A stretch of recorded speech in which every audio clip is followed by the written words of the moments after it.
These are night vision binoculars. So right now I've got them in Wi-Fi mode, but it's basically a camcorder. And you've got a screen here. You can, just like a camcorder screen in there. Focal length is about right here, so you're looking about 8 inches away. Very comfortable, it doesn't strain your eyes looking at a screen. The virtual screen is about right here. The screen's about that big when you're looking at it. It's fine. It's plenty large to see what's going on. This is a 3x zoom, manual focus, and then you've got an IR emitter, and these both have the same kind of focus. So the IR is going to be dead in the center. You can almost see a little vignetting around the side where the IR isn't hitting the corners, but it's good. Now, 3x is about the right focus, I think. When it's really dark and you're looking around, you're not going to be able to focus in on something very easily at like 5 or 6. So the 3 power is good. Now, it does have metal tabs here to connect your included strap. You do get this neck strap with the metal clips, so it's not going to break off and fall on you. Very durable. This isn't going to break or nothing, so that's a good choice. I'm glad they didn't use plastic. Tripod screw with a little brass insert. It takes 6 batteries, and you are supposed to use alkalines, okay? 1.5 volts. If you use rechargeables, I got rechargeables in here right now. These are 1.2 volts. The IR beam will cut off at like 4 or 5 if you're drawing too much power, because the camcorder doesn't know the difference between low voltage and high voltage batteries. The real improvement I think they could have done here is use the large lithium rechargeable batteries. Maybe use like 3 or 4 of them instead of AA's. Would have probably been a lot more expensive, or used a like lithium polymer battery. Anyway, you can get around the battery problem by using a USB adapter in a pack. So I do that for recording stuff, or if I'm using it for a long time. It does come with a 32 gig SD card. Just slots in there. Power it on. You're just going to hold the button for a few seconds here. Then it's going to come up. It has to boot. So it says night vision. Then it boots up. It does have a little IR cut filter. So when you turn the IR on, you can hear it click over. And then it has, I think, 7 levels of IR. And the IR just gets more and more intense the more you turn it up. So you can see it on the camera. It's very focused. And when you're looking at it, it's just a very dull red glow. So now you do use an app with this. So I'm going to put it in Wi-Fi mode by pushing the Wi-Fi button. And it's going to put up a Wi-Fi network called like NV underscore something, okay? And you're going to need to connect to that. And it's going to say like no internet or whatever. And the app you download is called NV Plus. So here's the app. I'll try to adjust the contrast here. There we go. So here's the app. Very basic settings here. So you get a live feed from the camera. Right now it's just looking at the, what is this, Ethernet cables on my wall. You can't use any of the controls while you're in the camera app, but you have them all here anyways. So you can turn the IR on by adjusting the illuminator setting here. Let me see. Am I not pushing it? Yeah, there we go. So you can adjust the IR levels. And that's just if you want to like use this for remote viewing, right? Anyway, that's just under my desk.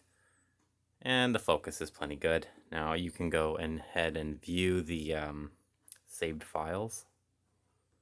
And the video I recorded was at 960p and it's upscaled. I don't think you should do that. I think you should use the base res, which is like 640 by 480. That seems really low. And it is, but it looks fine on the camera when you're using it. And also, I think it will make the files play smoother. So I was just recording this at night. There we go. I'll zoom in here. And you can tell what's going on when you look at it. Some police are looking at somebody or something like that. And then I've got some of like, here I was looking at something about 50 feet away. That's IR level 1. This is like dead of night. IR level 2. So it's pretty bright. Again, the video is a little choppy, and I believe that's either due to the SD card speed or probably the res is too big. Because it is just uncompressed AVI, I think. It's not MPEG or MP4. but it looks completely smooth while you're using it.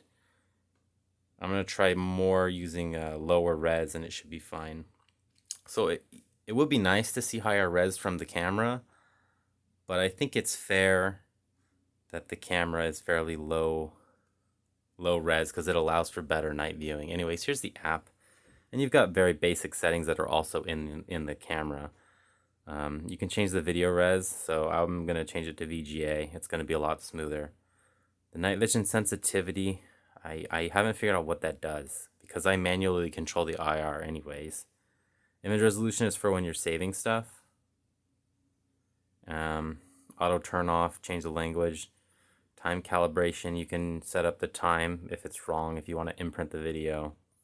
And then you can put a date stamp on the video. I turned that off because I don't want the date stamps. And then format SD card. That's about it. You can transfer the files through Wi-Fi like this, or you can just plug it in. So then go back to live view. Anyways, you can... this is pretty much what it looks like when you're looking through it. This isn't the best example of it, obviously. All right, let me turn this off. So you can use a zoom out here. You can use a battery pack with this. So I've got micro USB port, right? So that gets around the one limitation, which is battery life or having to use alkaline batteries. So I'm going to take out the batteries. So if you're using alkalines, you'll get about 6 to 8 hours depending on the IR. Turn on the battery pack, and then you can go ahead and you can have no batteries in here. I'm just using a USB rechargeable pack. And you get all the functionality. So if you're going to use this on a tripod or something like that, or you don't mind having a battery pack with you, much better than having to burn through batteries. This is rechargeable. You can charge your phone and everything else with it. This is going to last a really long time. So overall, pretty cool gadget. Definitely does everything it needs to. It works a lot better than I thought it would. For the price point, it's great. I would like to see a better image sensor in here, get a little higher resolution. It's very, very basic. It's like one of those little mini camcorders, right? You just got record. You can go through and you can play back your videos on the screen in here. Rechargeable batteries would have been nice. Built-in batteries, just charge it from USB. That'll probably be in a newer version later that'll cost a lot more. And then probably a bigger image sensor at some point, but that would cost you even more. So for like 150 to 200 bucks, this is probably about right for the price point.